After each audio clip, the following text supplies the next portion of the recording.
చదువుతున్నావా ఏం లేదా? ఇంటర్ సెకండ్ ఇయర్ చేస్తున్నారా? ఓకే, ఇక్కడికి వచ్చాక అన్ని సెట్ అయిపోతాయిలే, భయపడకండి. పడుకో పడుకో, జాగ్రత్త. ఆమేన్, జాగ్రత్త. లేదన్నా ఫాస్ట్ లేవాలి. పడుకో.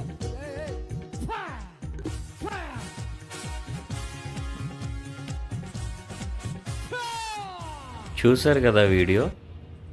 మనవాడు ఈ మధ్యన కొత్తగా సోషల్ మీడియాలో వైరల్ అవుతున్నటువంటి సేవకుడు. ఇతను కూడా పడద్రోసే బ్యాచ్, అంటే దురాత్మలకు సంబంధించినటువంటి సేవకుడు. అక్కడ ఉన్నటువంటి కుర్రోడికి స్టేజ్ మీద తీసుకొచ్చినటువంటి అబ్బాయికి సరిగా ట్రైనింగ్ అనేది ఇవ్వలేనట్టున్నారు. అందుకే మనోడు టచ్ అని పడిపోయినప్పుడల్లా సరిగా పడలేకపోతున్నాడు అనమాట. అందుకే మరలా నువ్వు ఇలా రా అని చెప్పి దగ్గరికి కేకేసి మరి మనోడు ఉఫ్ అని ఊది ఆ కుర్రోడిని పడేస్తున్నాడు. అక్కడ ఉన్నటువంటి వాళ్ళు కూడా లాగేస్తున్నారు వెనక్కి.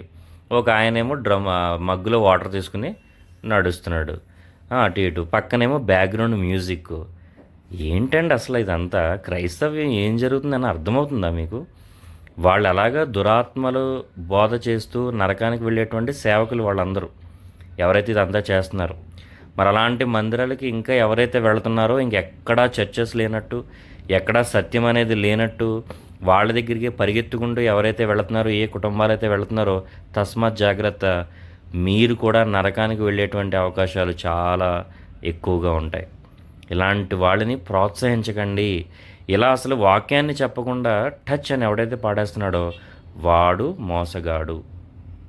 నీ కంటి ముందు జరిగేది సత్యమో అసత్యమో తెలియాలంటే అసలు వాక్యము నీకు తెలియాలి. వాక్యాన్ని చదవాలి, వాక్యాన్ని ధ్యానించాలి. యేసుక్రీస్తు ప్రభువారి కాలంలో ఉన్నటువంటి దురాత్మలు ఏంటి, ఇప్పుడు మన ముందు వీళ్ళు డ్రామాలుగా చూపిస్తున్నటువంటి ఈ దురాత్మలు ఏంటి, తేడా తెలియాలి. ప్రజెంట్ దురాత్మలు అనేవి ఏ రీతిగా ఉన్నాయో కూడా నీకు తెలియాలి. తెలియకుండా, నిజం తెలియకుండా ఉన్నప్పుడు నువ్వు మోసపోతావు. ఇలాంటి మోసాల పాలు అవ్వకుండా ఉండాలంటే యేసుక్రీస్తు ప్రభువారు చెప్పినట్టు నేనే మార్గం, సత్యం, జీవం అని యేసుక్రీస్తు ప్రభువారు తన గురించి తాను చెప్పాడు.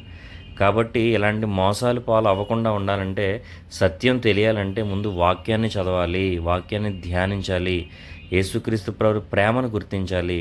ఇలాంటి నకిలీ అసత్య బోధల వైపు మనం పరిగెత్తకూడదు, వెళ్ళకూడదు. జాగ్రత్త. యేసుక్రీస్తు ప్రభువారు ఉన్న రోజుల్లో దురాత్మలకి ఇప్పుడు మీరు స్టేజ్ల మీద చూస్తున్న దురాత్మలకి సంబంధం లేదు. ఇవి కేవలం వాళ్ళు పబ్లిక్ స్టంట్ కోసం ఇలాగా దొంగ విశ్వాసులను అడ్డం పెట్టుకుని వాళ్ళు నటిస్తున్నారు. జాగ్రత్త. ఇలాంటివి ఎక్కడ జరిగినా సరే అక్కడి నుంచి ఇమ్మీడియట్గా వెళ్ళిపోండి. ఇంకా మరలా అలాంటి మందిరాల వైపు తిరిగి చూడకండి. సత్యాన్ని బోధించే మందిరాలు ఎన్నో ఉన్నాయి, అవి వెతుక్కుని అక్కడికి వెళ్ళండి. Praise the lord.